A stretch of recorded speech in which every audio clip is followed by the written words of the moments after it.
Ngayong araw nga mga mima ko ay naisipan nating magluto ng chicken Gordon Blue upang matikman naman natin at ng mga bata kung gaano nga ba kasarap ang putaheng ito. Pagkagising pa nga lang naming dalawa ng araw na ito ay pumunta na kami ng palengke upang makabili ng malulutong ulam at upang makapag-exercise din at makapagpainit sa araw. Alam naman natin na ang init ng araw ay napakahalaga sa ating katawan. At ito na nga ang aming nabili, 1 kilo ng Magnolia chicken. Ito ang aking binibili dahil ang aking anak na bunso kapag nakakakain ng hindi Magnolia ay nagkakaroon ng rashes sa katawan. Hinugasan ko na nga muna ito ng mabuti at tinanggal yung mga dapat tanggalin.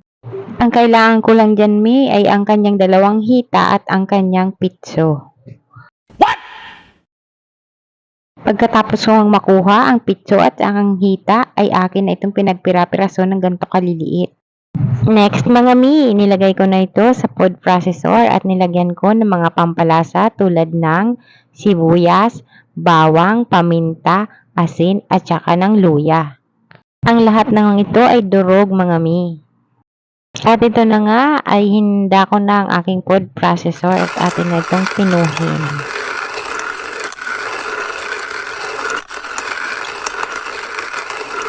At pagkalipas nga ng ilang segundo ay natapos na ang aking paggigiling ng manok at ito na ang naging resulta, naging pinong-pino na ang manok. At inihanda ko na ang aking ham na gagamitin. Hiniwa ko nga ito sa gitna upang tipid. At inihanda ko rin ang cheese na aking gagamitin at hiniwa ko lang ito ng ganito kalalaki. At ito na nga mga mi, inihanda ko na ang aking giniling ng manok. Gumamit ako dyan ng cling wrap na plastic.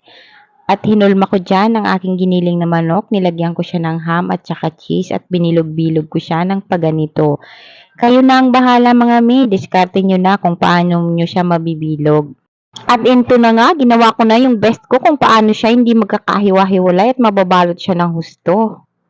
Pagkatapos kong ang ibalot at nakagawa ako ng 4 na piraso ay nilagay ko to sa freezer sa loob ng 30 minutes. Naghanda na rin ako ng itlog na 2 piraso at binati-bati ko ito. Harina at saka breadcrumbs. Ang harina mga mi, nilagyan ko siya ng cornstarch at saka yung itlog nilagyan ko ng asin at saka paminta pandagdag lasa. Pagkatapos nga ng 30 minuto sa freezer ng aking binalot at ito na ang naging resulta. Hindi na siya nagkakahinda-hiwa-hiwalay mga mi. At sinimulan ko na siyang pagulong-gulungin sa harina, sa itlog at saka sa breadcrumbs.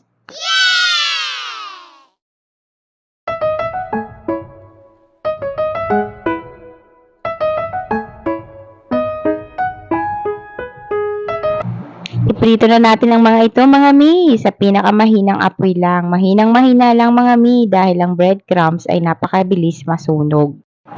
Samantalang dito naman sa kabilang kalan ay nagpainit tayo ng kawali. Nilagyan natin ng butter, 2 kutsara ng harina at hinalo-halo natin ito mga mi. At nang wala na tayong makitang harina ay atin naman itong binuhusan ng 140 ml na evaporated milk.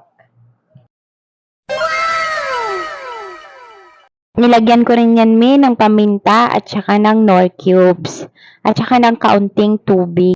At ito na nga mga mi, habang hinihintay ko siyang lumapot ay hindi ko na lang siya tinitigilan sa paghalo upang hindi masunog. At ito na nga mga mi, tapos na. At magkatapos nga ng 10 taong pagluluto ng chicken Gordon Blue ay ito na ang naging resulta mga mi. Ay hiniwa-hiwa ko na lang ito at ayan na nga mga mi, sobrang sarap niyan mga mi.